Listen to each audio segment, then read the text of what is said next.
8 rounds of boxing. It is brought to you by Jake Paul and Nakisa Badarian. We fight hard, fight clean, touch them up. Jake Paul and Thea Bararan present the evening's main event, 8 rounds of boxing. He fight hard, fight clean, touch him up. When Jake Paul got up against iron, he finally faced his opponent. This was the humbling of a lifetime, as Jake Paul was so terrified that he wouldn't even dare look Mike Tyson in the eyes in the ring. What did we all expect? The YouTuber gets into the ring with Iron Mike Tyson, the baddest man on the planet. Using his peekaboo technique, Mike Tyson lunged forward, dodging all of Jake Paul's careless blows as he approached and unleashed a torrent of blows. Time is called, and Mike immediately tops BS over the left and falls in Mike Tyson's direction. The referee gave 2 excellent directions in the early going, and M's right hand was actually there with a FL right hand. He's up to 5 and 6, so he won't make it.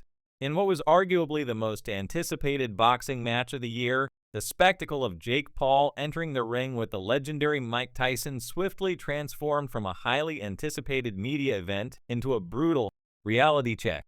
Mike Tyson and his dramatic friends knocked out Mike Tyson in the early seconds of the first round. You took it, you took it. I knew I hit you with a good shot. The YouTube sensation turned boxer Jake Paul gained notoriety by deliberately choosing his opponents, who were primarily older, retired fighters or competitors in other combat sports without any actual boxing skill.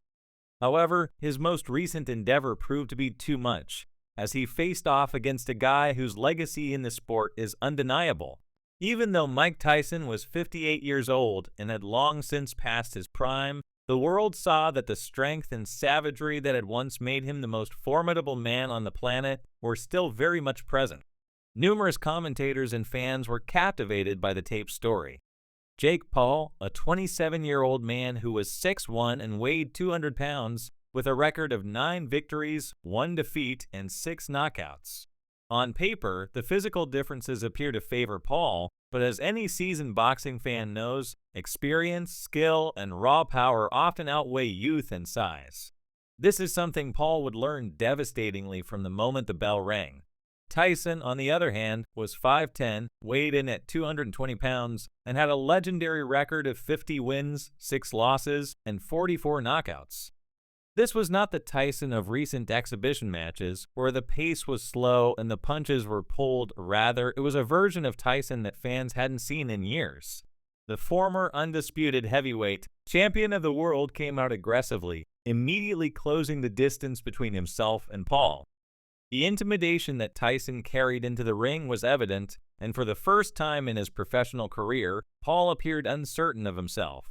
Jake Paul's typical tactic of controlling the fight's distance and tempo with his jab was soon proven useless, as again, Tyson's signature head movement was razor sharp as he bobbed and swerved to get inside, making reach advantages meaningless since Tyson's quickness surprised everyone who thought his advanced age would slow him down.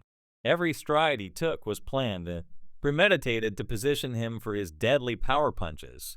Paul, who was used to facing opponents who were either much older or more skilled than him, found himself in deep water.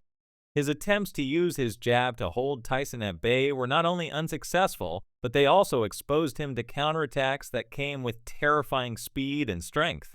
Knowing Paul's weaknesses, Tyson started to target the younger fighter's body in an attempt to weaken him and bring his hands down.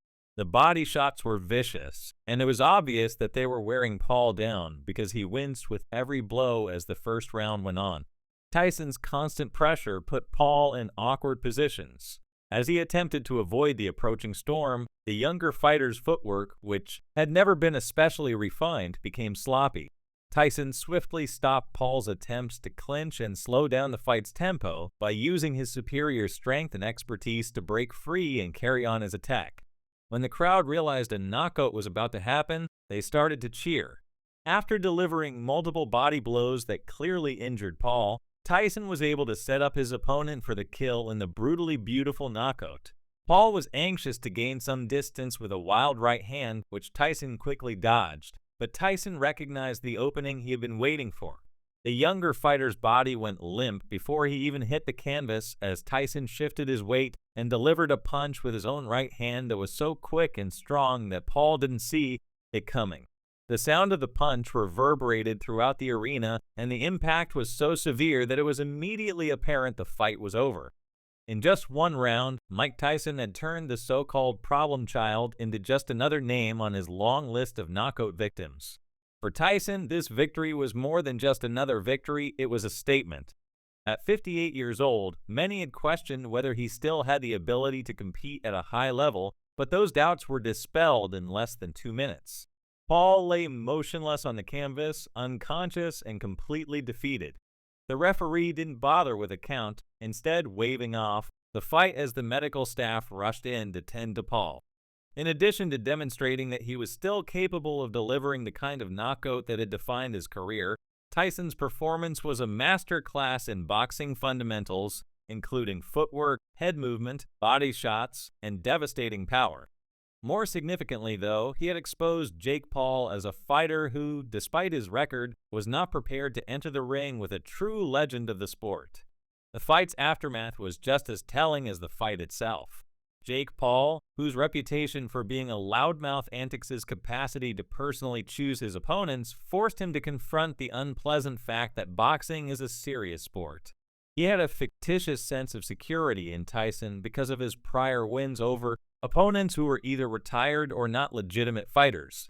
Paul faced an opponent of a different kind, one who was there to uphold the honor of a sport he loves rather than to participate in the spectacle.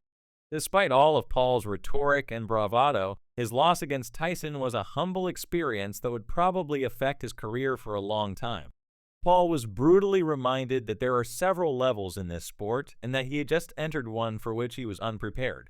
The knockout was more than just a setback for him, it was a moment of public revelation where the world witnessed the difference between a YouTuber pretending to be a boxer and a real fighter who had spent decades perfecting his profession. Boxing purists cheered Tyson's victory because they believed it validated the sport's ideals, which they had witnessed for too long as Jake. The fight also sparked a wider discussion about the role of social media influencers in combat sports. Paul made fun of boxing by using his fame to pick and choose opponents and rack up wins that many felt were undeserved in one round. Tyson had restored order, demonstrating that the ring is a place where only the truly skilled survive, regardless of how many followers you have or how much trash you talk. Paul's rise in boxing was largely fueled by his massive online following, which translated into lucrative pay-per-view events and high-profile fights, but Tyson's knockout of Paul served as a reminder that popularity does not equate to skill. The ring is a place where real fighters, those who have dedicated their lives to the sport, expose pretenders, and in this fight, Paul was exposed in the most emphatic way possible as Tyson stood victorious in the ring. It was clear that this fight was about more than just two men. It was about the very essence of boxing for Tyson. The victory was a return to form a chance to remind the world of who he is and what he stands. Or for Paul, it was a harsh lesson in humility, one that he would need to learn if he hoped to continue in the sport. The knockout was a moment that will be replayed for years to come, not just because of its brutality, but because of what it represented. The triumph of true skill and experience over hype and spectacle in the days following the fight. The boxing world was abuzz with discussion about what comes next for both men.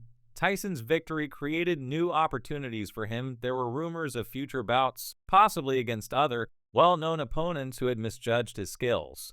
The ultimate professional, Tyson, remained modest after winning, thanking his supporters and admitting that, despite his advanced age, his passion for the game had not faded.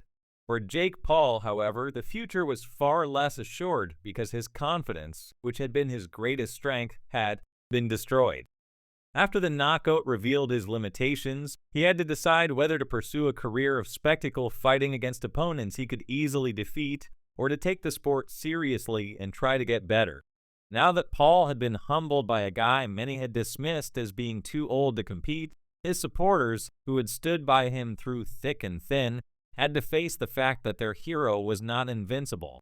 The contest also had a big effect on boxing as a whole, since it served as a reminder that respect and skill are just as important in the sport as money and celebrity. Tyson's triumph served as a wake-up call.